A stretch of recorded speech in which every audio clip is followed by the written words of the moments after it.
አትለምኝልኝ? ላታመልጠኝ አታሩጣኝ ነግሬህ ነበር። ማለት ስሚ፣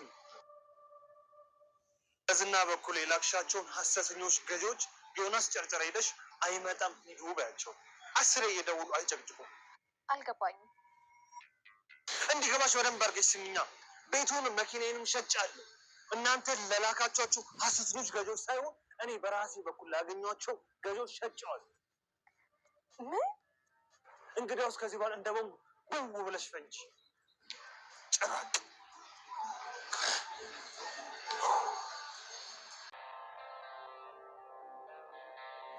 እንዴ ምንድን ነው ያለሽ? ወይኔ ጉዴ! እንዴ ወይኔ ማለት ምንድን ነው እሱ? ወይኔ ጉዴ!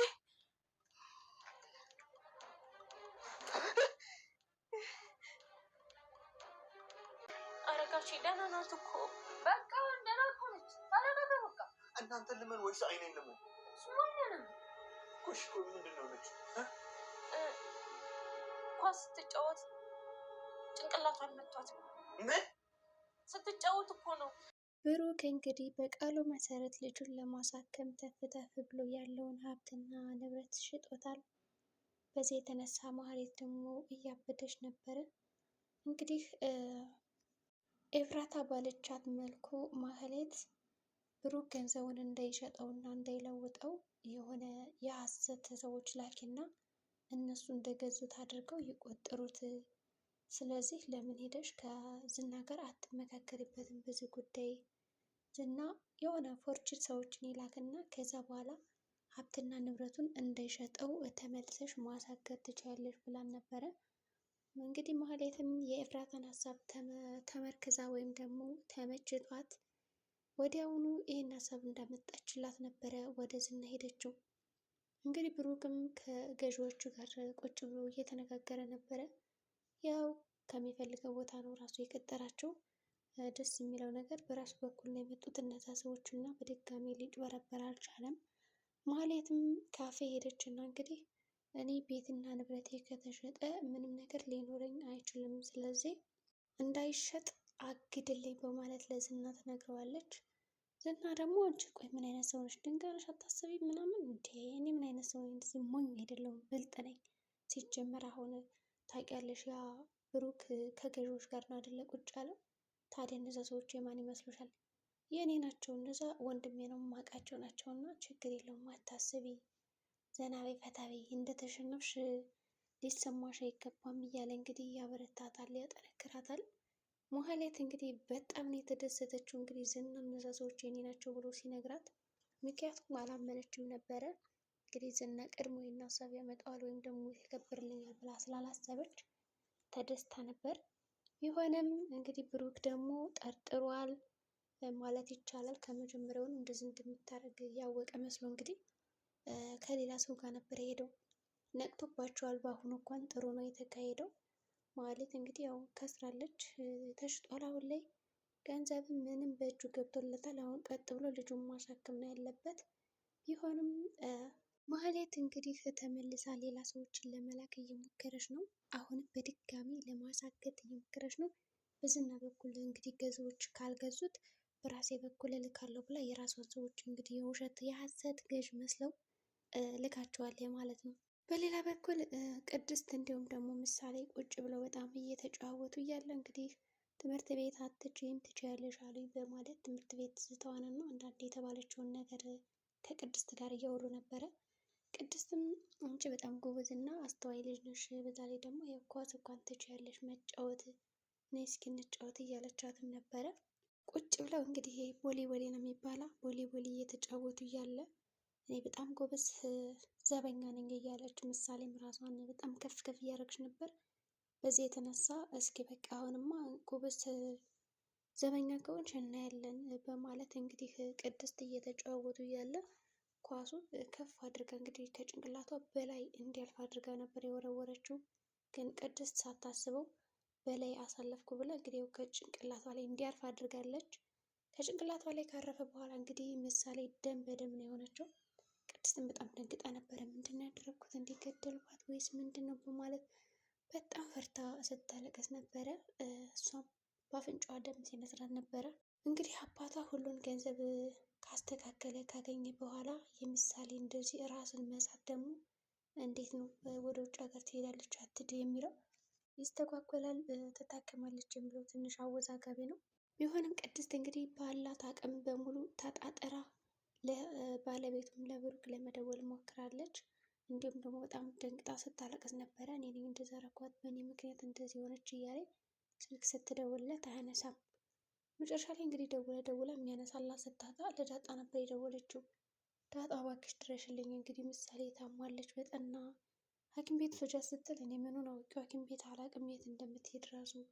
ጋሽም ስደውልለት ስልክ እያነሳ አይደለም ትላለች። ምክንያቱም እንግዲህ ብሩክ በዛ ሰዓት ጉዳዩን እየጨረሰ ነበረ፣ ገንዘቡን እያሟላ ነበር።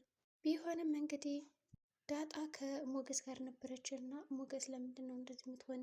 ቤተሰቦች ፈልጊያቸው እስኪ ሊኖሩ ይችላሉ በህይወት እና የራስሽ ኑሮ መኖር ትችያለሽ፣ እህት ወንድም እናት ምናምን ሊኖርሽ ይችላል፣ ለምን አትፈልጊም ይላታል ዳጣን። ዳጣ ደግሞ እነ ታዲያ እኔ አሁን ብፈልጋቸው ቢያንስ እናቴን ላገኛት እችላለሁ፣ ሌሎችን ግን ላላገኝ እችላለሁ በማለት እንግዲህ እያወራቸው ነበር። ቢሆንም በቃ የራስሽ ህይወት እንዲኖርሽ እፈልጋለሁ እያለ ሲመክራን ነበረ። ለመፈለግም እንግዲህ ሊያግዛት ተስማምቷል ማለት ነው። እንግዲህ ቅድስትና ዳጣ እህታማች ናቸው የሚል አንዳንድ መናፈሻም አለ። እህታማች ከሆኑ እንግዲህ ጥሩ ነው። ደግሞ ተፈልገው ከተገኙ በኋላ እህትና እህት እንደሚሆን ደግሞ እርግጥ ነው። በሌላ በኩል እንግዲህ ሞገስም ከሰማ በኋላ በቃ ሂጅላት፣ ቅድስት ብቻዋን እንዳትሆንና ወደ ሐኪም ቤት ወሰዷት፣ ካስፈለጋችሁ ደግሞ ገንዘብን እልክላችኋለሁ ደውሉልኝ ነው ያለ። ዳጣ ይህን ነገር ስትሰማ በጣም ተገርማለች። እንዴት ተጣልቶታል እኮ ከብሩክ ጋር፣ ታዲያ ለምንድን ነው ገንዘብ ሊሰጠን የቻለው ብላ ተገርማ ነበረ። ናኒ ስትለው አይ እኔ አልሄድም፣ ግን ገንዘቡን ልልክላቸው እችላለሁ ማለት እንግዲህ ልኮላቸዋል። ሞገስም ብቻውን ቁጭ ካለ በኋላ እንግዲህ ስለ ሉላ እያሰበ ነበረ። ሉላ ገደለሽ አለሽ በህይወት ወይስ ምንድን ነው? ወይስ ደግሞ እያሰቃየች ነው እያለ ስለ እሷ ሲያስብ ነበር። በጣም እያሰብላትና እየተጨነቀ ነበረ። በዚህ መሀል ግን አንተ እንዲሁ እናት አትናፍቅም እንዴ ብለዋለች ዳጣ። እናት የምትናፍቅ ከሆነ ለምን ሄዳ አትጠይቃትም ስትለውም ነበረ። እሱ እንግዲህ አይ አትናፍቀኝም፣ እስኪ ከናፍቀችኝም እንግዲህ እጃ ያለው ደም ከሄድኩ ግን በዚህ ሁኔታ አልሄድም እያለ ነበር። በሌላ በኩል እንግዲህ ብሩክም ከሸጠ በኋላ ለሚስቱ ደውሏል ማለት ነው። እንግዲህ እንደተለመደው ደውሎ ሊያለቃቅስብኝ ነው ብላ ስትጠብቅ እሷ ናት ያለቀሰችው በተቃራኒው። ብሩክ ደወለላትና እስኪ ማህሌት አሁንማ ጉድሽን መስማት አለብሽ፣ እስካሁን ስታቃጥኝ ነበረ፣ አሁን ማልቀሱ ያንቺ ተራ ነው፣ እኔማ መደሰት አለብኝ በማለት እንግዲህ ለማህሌት በዝናቡ ይደውልላታል። ከዛ ማህሌትም ከኤፍራታ ጋር እያወራች ነበረ። እንግዲህ አታንሽለት አንሽለት ሲባባሉ ቆይተው ብሩክም ካነሳችለት በኋላ ምን ፈለግ ያለቃቀስክ ልትለምነኝ ነው አይደል አሁንም ስትለው አዎ ብሎ መጀመሪያ ሞድ ነበር የያዘባት። ሙድ ሲይዝባት እንግዲህ አላመነችም። ባክሽ በቃ ተመልሰው እኮ እነዛ ሰዎች መጡ አስለቀቂልኝ ልጅን ላሳክም ይላታል። ግን በመጀመሪያ ደግሞ ደፈራልና ሽጨዋለሁ ደስ አይበልሽ በማለት ሲነግራት እንግዲህ ሲጥ ብላ ነው የቀረችው። ማለት በጣም አልቅሳ ደንግጣ ነው የቀረች፣ ደንግጣ ማለት ነው። በዛ የተነሳ እንግዲህ ኤፍራታ ደንግጣ ውሃ ስትደፋፋበት ነበረች። ምን ሰማች ምናምን ብላ ተደናግጣ ነበር። ኤፍራታም እንደሰማችው ውሃውን ከደፋፋችባት በኋላ ነቃች። ምንድን ነው ስትላት እንግዲህ በቃ ሽጦታል አለቻት። ከዛ ኤፍራታ ምንድን ያለቻት ወዲያውኑ ይቅርታ ጠይቂ ብሩክን ያለቻት። እንግዲህ ብሩክን ለወንበር ቅያሪ ማለት ሁሉን ነገር ይቅርታ ጠይቂው፣ በቃ ቤትም መቀመጫ ምግብም ለሁሉም ነገር በቃ ለቀን ለሚሆንሽ እሱ ነው ያለሽ አማራጭ ይቅርታ ጠይቂው ትላታለች። ማህሌት ግን እንደዛ ስትላት አንቺ በጣም ራስ ወዳድ እና ራስ ወዳድ ነሽ፣ አሁን ተሽጧል ስልሽ ለምንድን ነው ይቅርታ ያልሽኝ? ወዲያውኑ በቃ እኔ መሸነፌን ስታውቂ መኖሬን ምናምን ማመቻቸት ጀምርሽ አይደለ ብላ ትቆጣታለች። እውነት ነው እንግዲህ ኤፍራታ ወዲያውኑ ነው እንግዲህ ያመቻቸችላት።